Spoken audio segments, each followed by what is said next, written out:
मतलब होता है उसका पास्चराइज्ड मिल्क का, उसका ये मतलब होता है कि मिल्क जब रॉ मिल्क यानी कि रॉ मिल्क को जब डेयरी फार्म में या कोऑपरेटिव सोसाइटी जहाँ होती है वहाँ पे पहले पास्चराइजेशन किया जाता है। उसका पास्चराइजेशन का मतलब होता है कि जो मिल्क है उसका ट्रीटमेंट किया जाता है हाई टेम्परेचर पे।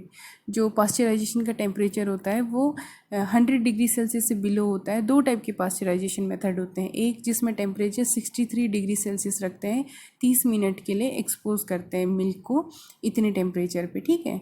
अगर टेम्परेचर बढ़ा देंगे, जो दूसरा प्रोसेस है जिसमें टेम्परेचर 72 डिग्री सेल्सियस होता है लेकिन एक्सपोजर टाइम है वो 15 सेकेंड का होता है। इन शॉर्ट कहने का मतलब ये है कि मिल्क को हाई टेम्परेचर ट्रीटमेंट दिया जाता है कुछ स्पेसिफिक टाइम के लिए। इससे क्या होता है कि उसमें जो पैथोजेनिक बैक्टीरिया प्रेजेंट है वो हाई टेम्परेचर की वजह से किल हो जाते हैं। यानी कि मिल्क में अगर कोई बैक्टीरिया प्रेजेंट होगा तो इतने हाई टेम्परेचर पे सबकी डेथ हो जाएगी, ठीक है, सब किल्ड हो जाएंगे। तो इस स्टेप को हम पास्चराइजेशन बोलते हैं। तो आप मार्केट में जो देखते हैं पास्चराइज्ड मिल्क यानी कि वो हीट ट्रीटेड मिल्क होते हैं। रेफ्रिजरेटेड टेम्परेचर कुछ ऐसे बैक्टीरिया होते हैं जो कि लो टेम्परेचर पे सर्वाइव करते हैं। यानी कि मिल्क को अगर आप फ्रिज में रख रहे हैं, ठीक है, तो फ्रिज का टेम्परेचर 4 डिग्री सेल्सियस होता है। तो कुछ बैक्टीरिया होते हैं जो लो टेम्परेचर पे सर्वाइव करते हैं, तो वो मिल्क को वहाँ स्पॉइल कर देते हैं, ठीक। सो नेक्स्ट हम पढ़ेंगे कोलीफॉर्म्स। कोलीफॉर्म्स भी इंपॉर्टेंट है। ये बैक्टीरिया ग्रुप ऑफ बैक्टीरिया जो मिल्क में प्रेजेंट होते हैं। फैकल्टेटिव एनारोबिक, फैकल्टेटिव एनारोबिक का मतलब होता है ये वो बैक्टीरिया है जो ऑक्सीजन इनको चाहिए होता है फॉर ग्रोथ, ठीक है, लेकिन ऑक्सीजन नहीं होगा तो भी ये ग्रो कर सकते हैं, इसीलिए इनको फैकल्टेटिव एनारोब्स बोलते हैं। इनको ग्रो करने के लिए इनका जो ऑप्टिमम टेम्परेचर है यानी कि जो मोस्ट ऑप्टिमम टेम्परेचर मतलब टेम्परेचर जिसमें इनकी मैक्सिमम ग्रोथ होगी वो 37 डिग्री सेल्सियस है, ठीक है। तो इन्हें इंडिकेटर ऑर्गेनिजम्स बोलते हैं। इन्हें इंडिकेटर ऑर्गेनिज्म इसलिए बोलते हैं क्योंकि अगर ये मिल्क में टेस्ट करेंगे, अगर मिल्क में कॉलीफॉर्म बैक्टीरिया प्रेजेंट है इसका मतलब ये है कि पैथोजेनिक बैक्टीरिया है मिल्क में। ये पैथोजेनिक हो ना हो लेकिन ये पैथोजेनिक बैक्टीरिया के साथ प्रेजेंट होते हैं। So these are the indicator that pathogenic bacteria are present in the milk. And this bacteria जो है ये बैक्टीरिया मिल्क को स्पॉइल कर सकते हैं। इनके अंदर एबिलिटी होती है कि वो फर्मेंट करें और फर्मेंटेशन में एसिड एंड गैस प्रोड्यूस करते हैं, तो मिल्क का स्पॉइलेज हो जाता है, ठीक है। HTHT मतलब ये पास्चराइजेशन का वन ऑफ द मेथड है जिसमें हाई टेम्परेचर शॉर्ट टाइम के लिए ट्रीटमेंट दिया जाता है, ठीक है। टेम्परेचर 72 डिग्री सेल्सियस के आसपास और 15 सेकेंड के लिए। टेम्परेचर ज़्यादा है इससे शॉर्ट टाइम के लिए ट्रीटमेंट देते हैं। फॉर एग्जांपल एस्केरिचिया कोलाई, ठीक है। Significance of micro organisms in milk की अगर बात करें तो जो है मिल्क जो है अगर मिल्क में माइक्रो ऑर्गेनिज्म प्रेजेंट है इसका मतलब ये है कि मिल्क की जो क्वालिटी है इट इज़ नॉट हाइजीनिक, ठीक है, सैनिटरी पर्पज़ से हाइजीनिक नहीं है। जब मिल्किंग या किसी भी स्टेप में स्टोरिंग, मिल्किंग, प्रोसेसिंग के टाइम पे अनहाइजीनिक कंडीशन हुआ होगा, इसकी वजह से बैक्टीरियल कंटेमिनेशन हो गया है। मिल्क जो है इन बैक्टीरिया की वजह से स्पॉइल हो जाती हैं, ठीक है। So milk is potentially susceptible to contamination with pathogenic micro organism. जैसे कि मैंने स्टार्टिंग में बोला था कि मिल्क एक बहुत ही अच्छा मीडियम होता है जिसमें बैक्टीरिया ग्रो कर सकता है, इसीलिए इसको कहते हैं कि हाईली ससेप्टेबल है ये to the contamination. So now we will see some micro organisms जो कि मिल्क को स्पॉइल करते हैं, ठीक है। तो कौन कौन, स्पॉइलेज का मतलब ये है कि मिल्क में कुछ ऐसे चेंजेस आ जाएंगे कि मिल्क को आप then you can not intake the milk. जैसे कि डिटेरियोटिव चेंजेस, उसके मिल्क का कलर चेंज हो जाएगा या उसका स्मेल कुछ अलग हो जाएगा, फ्लेवर उसका जो है ऐसा हो जाएगा कि आप उसको पी नहीं सकते हैं। तो जब ऐसा कुछ हो जाए तो उसको स्पॉइलेज बोलते हैं। एंड ये क्यों होता है? जब मिल्क में जो न्यूट्रिएंट प्रेजेंट है, प्रोटीन, कार्बोहाइड्रेट, फैट, इनका डिग्रेडेशन हो रहा होता है। डिग्रेडेशन कौन करता है? Spoilage bacteria.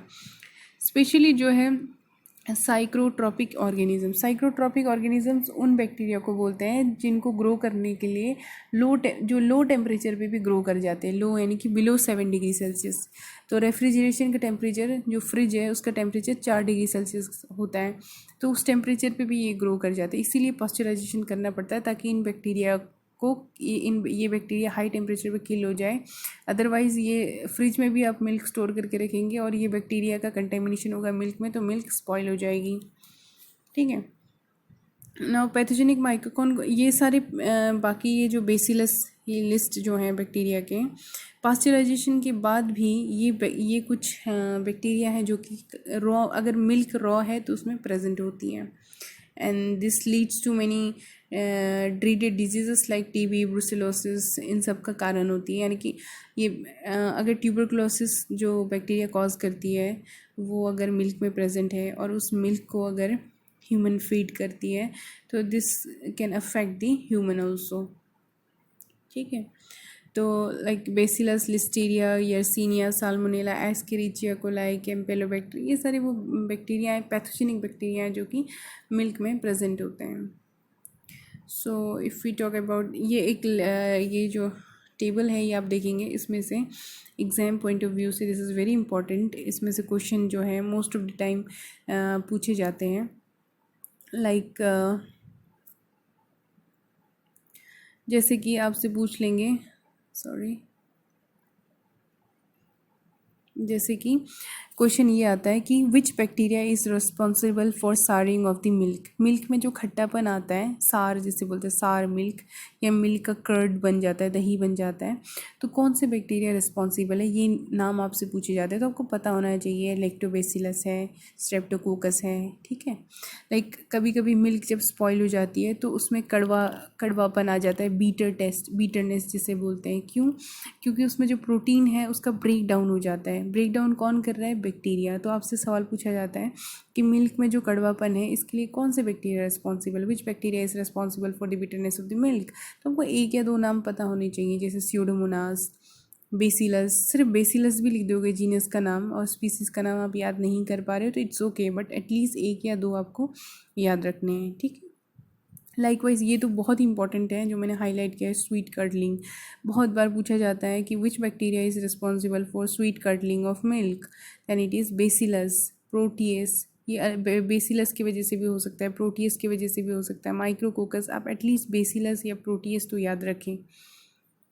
ठीक है, एल्कलाइन पीएच कर्ड फॉर्मेशन, इसमें जो मिल्क है वो उस मतलब दूध का दही तो बन गया होता है लेकिन उसका पीएच एसिडिक नहीं होता है, पीएच एल्कलाइन होता है। ठीक है, and most of the time question पूछा जाता है कि जो रेंसिड ओडोर है मिल्क का, जो स्मेल है, रेंसिड स्मेल, वो किसके वजह से है। तो उसमें जो फैट के ब्रेकडाउन, लिपोलाइसिस होने की वजह से होता है। एंड द बैक्टीरिया रिस्पॉन्सिबल, आपको ये एक दो नाम याद रखेंगे, स्यूडोमोनास फ्लोरेसेंस, ओके, एक्रोमोबैक्टर, लिपोलाइटिकम, ये एक ही नाम है। एक्रोमोबैक्टर जीनस का नाम है, lipolyticum is the name of the species. ठीक है, कुछ यीस्ट भी रिस्पॉन्सिबल होते हैं, यानी कि फंगस, जैसे कि कैंडिडा लिपोलाइटिका, एक ही नाम है, कैंडिडा लिपोलाइटिका।